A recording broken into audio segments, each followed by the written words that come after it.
Hi, my name is Lim Zixuan, and today my group and I will be presenting about nonverbal communications, a comparison between Asian and Western culture. Western culture is widely regarded as a civilization that emphasizes individualistic ideals and encourages individuals to act independently. While Western culture has been overwhelmingly labeled as individualistic, Asian cultures have been labeled as collectivist. Individualists have been observed to be more expressive and open about their feelings and views. Individual ventures are valued less by collectivism than collective cohesion. Long-term relationships are valued because they help the community achieve its goal. They are described as a tightly connected, interdependent community that values group harmony and unity. In collectivist society, the context of communication is more important than the quality of communication. Some examples of nonverbal communications in Western cultures compared to Asian cultures is eye contact. Eye contact is a very important aspect of kinesics. It is the study of message sent by the eyes, including eye contact, gaze, staring, and pupil dilation. Eyes are the windows of people's heart. Some researchers believe that the eye movement is the first and primary characteristic noticed by people. In communication, culture also plays a crucial role. Different cultures have developed a variety uses for the eyes in the communicative process. In America, people must direct their eyes to the communicator because it is a symbol of honesty and sincerity. While in China, direct eye contact could be regarded as a sign of rudeness, contempt, disrespect, or bad manners. The next nonverbal communication that is different in Western compared to Asian culture is posture. Posture refers to the general way people carry out their body. Postures are usually classified into three categories: standing, bent knee position, with, for example, sitting, squatting, and kneeling, and the last one, lying down. Each culture has its own distinctive non-verbal cues despite of universal ones. In China, both men and women are obliged to stand up when they are introduced to each other. While in America, when a lady is introduced to a man, she does not need to stand up, except when the man's social status is very high. In America, the students usually assume a sitting posture when answering the teacher's question in the classroom. But in China, students usually answer the teacher's question standing up. A researcher confirmed that American in his private office may lean far back in his chair or even put his legs on the desk when talking on the phone or to other people. To them, it's a sign of being relaxed, and a male leader may put his legs up on the desk to show his amicability and friendliness. Such a posture is extremely offensive to the Chinese. From these differences, people may note the values, norms, and beliefs or subjective culture of particular group reflected in the nonverbal codes of different nations. That's all from me. Thank you. Hi, I'm Darshini, and I'm going to be speaking about the next two factors of nonverbal communication, which are gestures and paralanguage. Now, gestures, as we know, are the hand movements that we do when we speak. There are many instances of gestures that stem from the respect among Asian community. As seen in many Western movies, the gesture of snapping fingers is done to gain the attention of someone, say a waiter. However, if one were to do that in Malaysia, it would be regarded as very rude and immoral act. One of the gestures that is stated here is the curled up index finger, which is directed toward the other person. It is very common in many Western countries and used very profoundly. However, in Asian countries, it is looked down upon. In the Philippines, one could be arrested for gesturing this move to others. The second gesture is the crossing of the index and the middle finger, which is generally welcomed with a positive connotation. But in Vietnam, it is considered a very obscene and vulgar gesture. Coming to this side, we have the OK sign, which is a common gesture for all of us, which indicates positive reaction. But in France, it means zero or worthlessness. And in Venezuela, Brazil, and Turkey, the gesture is actually very offensive to LGBTQ people. One unforgettable incident to happen with relations to the OK sign was when former US President Richard Nixon visited Brazil and showed the OK sign and was responded with a resounding crowd of boos. Now, I feel that here we should highlight the importance of learning about cues and gestures of other cultures so we don't offend them in any way. The next gesture I'm going to be talking about, the L gesture, which is placed on top of the forehead. In America, it taunts the person.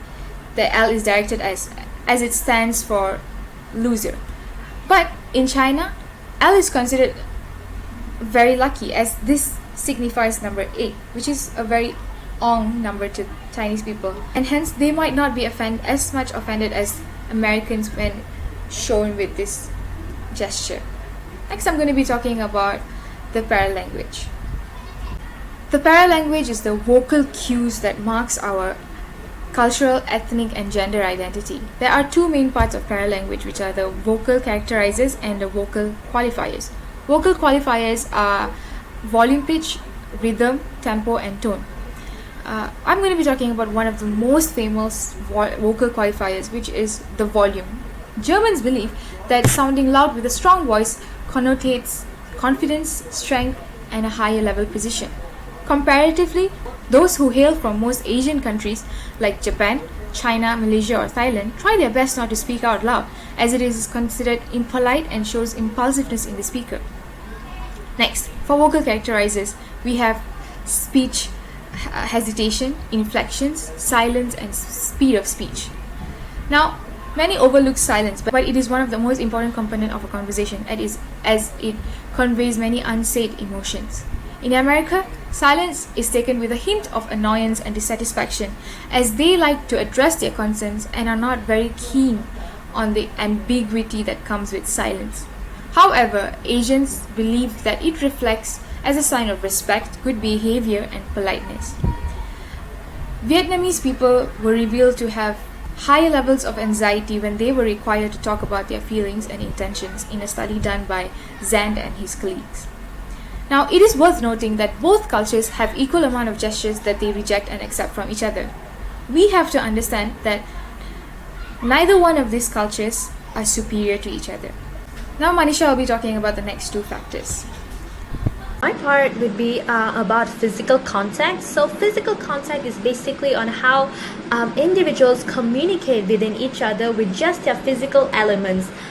It could be eye contact, it could be a hug, it could be a fist bump, it could be a handshake, but everything they do is communicating with just their physical elements. So as for our study, Asian and Western, so Asian people in Far East, handshake is meant to be rude and more to aggression. So it's like it's not polite. So they would bow instead than giving a handshake. While in Western, it's normal. It's a usual thing they do. Giving a handshake. It's more to like giving you confidence or authoritative. So it's for like all this business and businesswomen and all, like they are so confident into something, they're talking something, and they are like encouraging them to do something. So it's like, yes, I got a deal, something like that. So they would handshake. While as we go for the next element, which is the facial expression. Facial expression is basically on your reaction on your face. You can raise your eyebrows, you can wink, you can smile. So that is all about facial expression. It could be any kind of facial expression, but of course it's all about the face.